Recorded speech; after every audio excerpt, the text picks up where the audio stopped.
nous, Européens, on est des colonialistes depuis 5 siècles. On a colonisé l'Amérique latine, on a exterminé les Indiens, ramené 16 tonnes d'or et d'argent vers l'Europe qui ont servi au décollage du pré-capitalisme à partir du XVIe siècle. Et ça a laissé des traces. L'Église disait, c'est pas grave de tuer un Indien, ils n'ont pas d'âme. Ça, c'était la doctrine officielle de l'Église pour justifier les violences et le pillage économique qui étaient commis. On a redit la même chose après sur les Noirs. Avec la traite des esclaves, c'était permis, les Noirs n'avaient pas d'âme, c'était comme des animaux. Donc, toute cette mentalité coloniale a laissé des traces.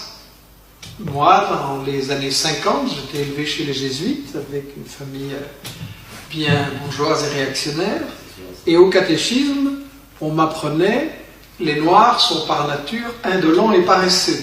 J'ai encore cette phrase qui me trotte dans la tête. Les Noirs sont par nature indolents et paresseux. Les Arabes étaient bien entendu fourbes, les Chinois aussi, et donc finalement il n'y avait que les Blancs qui étaient vraiment bien. Donc on a été élevés là-dedans. Maintenant les choses sont moins crues, plus hypocrites peut-être. Et il faudrait cesser d'exporter la démocratie occidentale. C'est une démocratie d'esclavagistes. C'est une démocratie qui ne fonctionne pas, c'est une fausse démocratie. En réalité, c'est une démocratie qui est basée sur le pillage des ressources, des matières premières fondamentales. Les États-Unis ont renversé Patrice Lumumba, Premier ministre congolais élu, qui était en train de libérer son peuple, et l'ont remplacé par le dictateur Mobutu, avec une dictature sanglante et des milliards de fortune à la fin.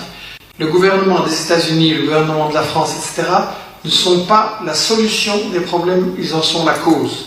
Déjà parce que la misère qui a été installée là-bas, c'est la misère provoquée par nos multinationales qui empêchent ces peuples de disposer de richesses.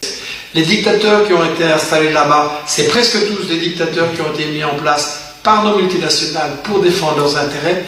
Donc, il faut vraiment cesser de se prendre pour la solution quand on est le problème.